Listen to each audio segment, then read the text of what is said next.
A paz do Senhor, meus irmãos, classe Abraão, obreiros da casa do Senhor.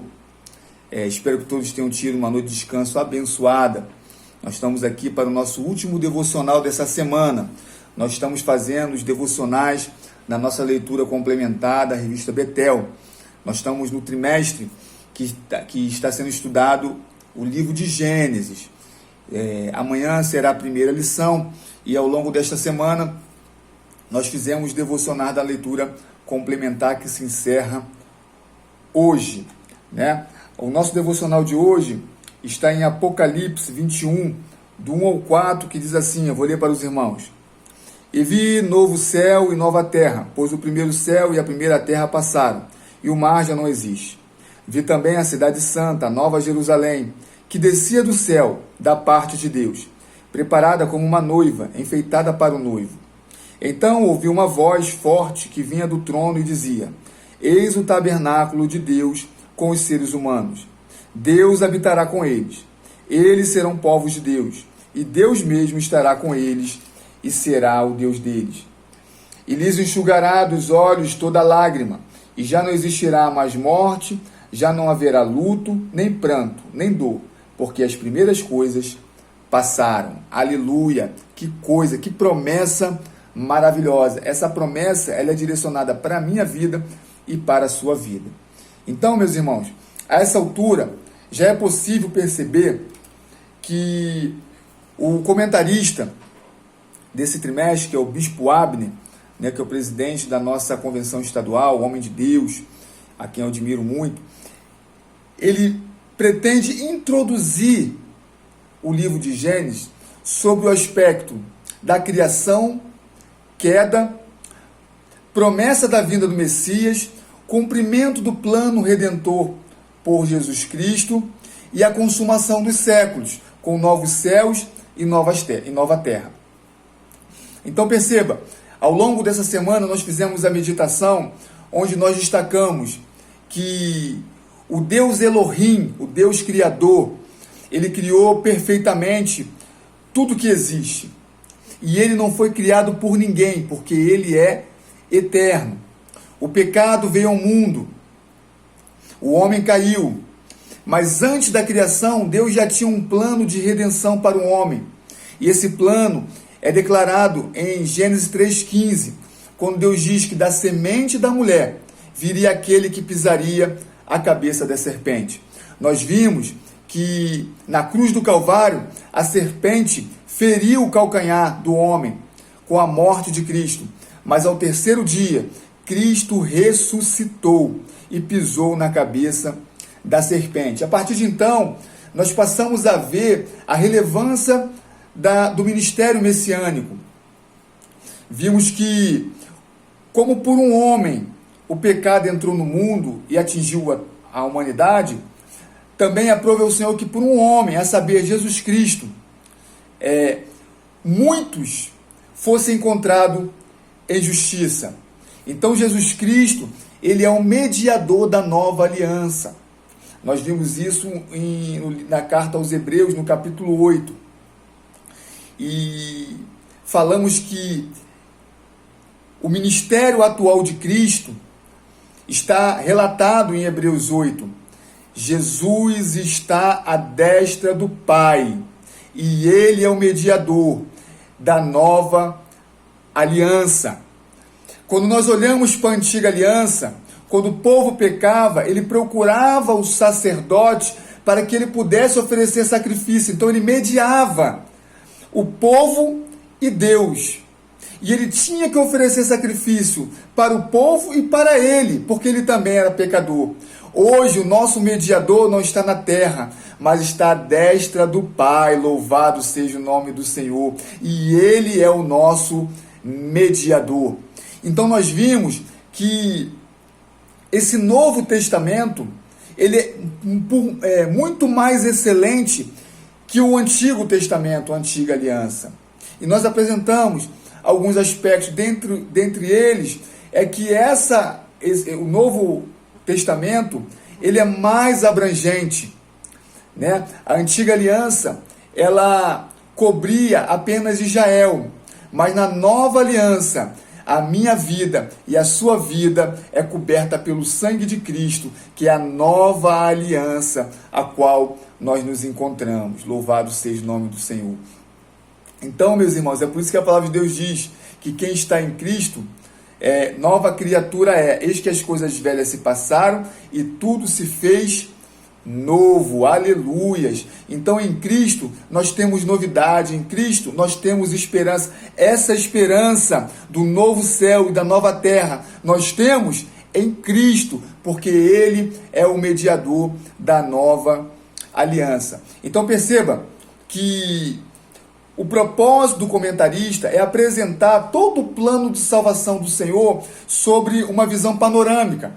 E a partir das próximas lições, ele vai especificar a cada lição um aspecto dessa jornada da humanidade. Nós falamos de muitas coisas aqui, falamos acerca de vários aspectos que influenciaram no povo de Israel, né? E esses aspectos que constam no livro de Gênesis vão ser tratados de maneira pormenorizada, né? Foi deixado um desafio, um questionário, um pequeno questionário, né, para os irmãos responderem. Os irmãos não colocou, eu queria muito que os irmãos buscassem esse debate no grupo, né, para que nós possamos acrescentar o nosso conhecimento.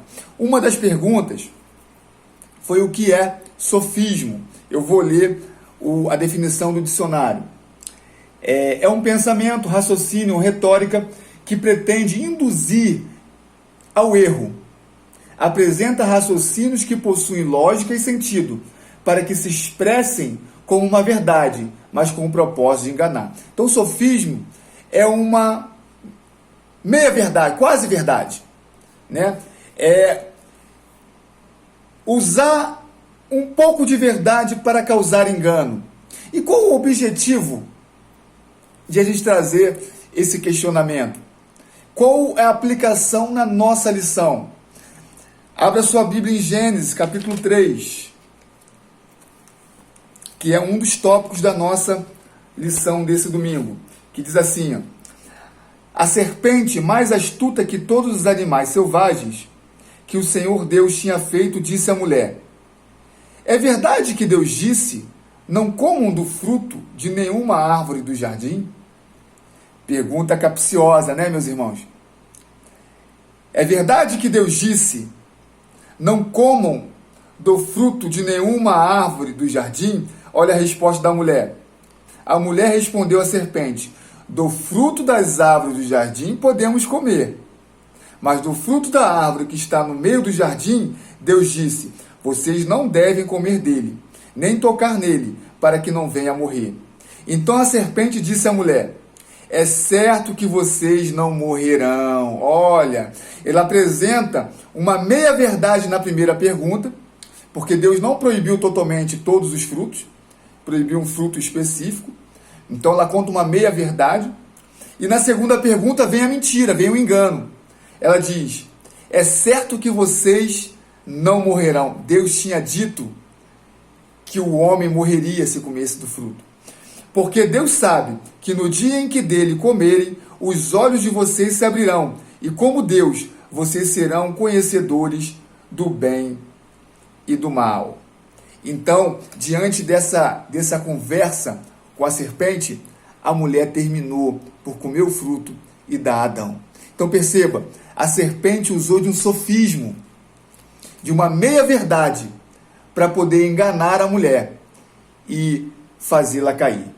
Então, meus queridos, isso é um ensinamento para nós. Não dê ouvido para a serpente.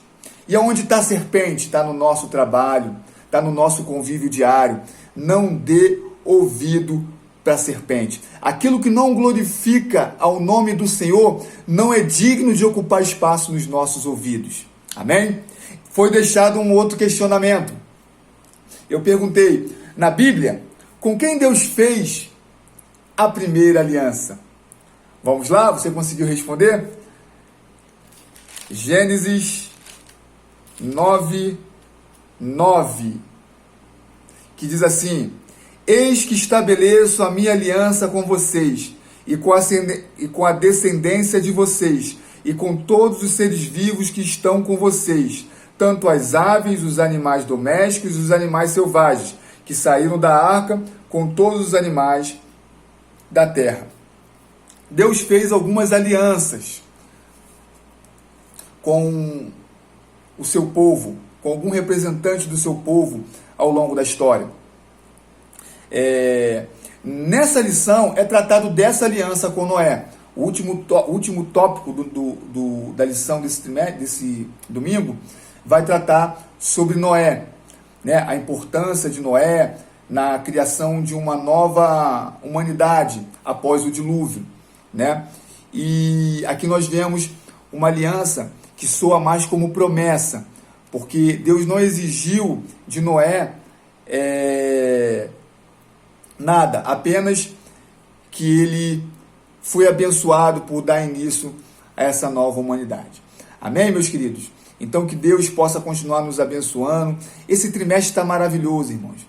Se você não tem a revista, adquira a revista, se esmere em ler e se preparar, né? Permitindo Deus, nós estaremos aqui trazendo esses devocionais diários, seja por vídeo, por áudio ou por texto, para que a gente possa nos alimentar, se alimentar diariamente de uma pequena porção da palavra de Deus. Quem estará ministrando a aula amanhã será o evangelista Jorge Luiz, e eu espero que esses devocionais tenham contribuído para que você esteja mais preparado para receber ainda mais do que o Senhor tem para nós, porque o Senhor tem coisas grandes, o Senhor tem coisas boas para nós. Que o Espírito Santo de Deus venha conduzir a nossa lição, abrir o nosso entendimento, para que a gente possa ter uma aula abençoada amanhã.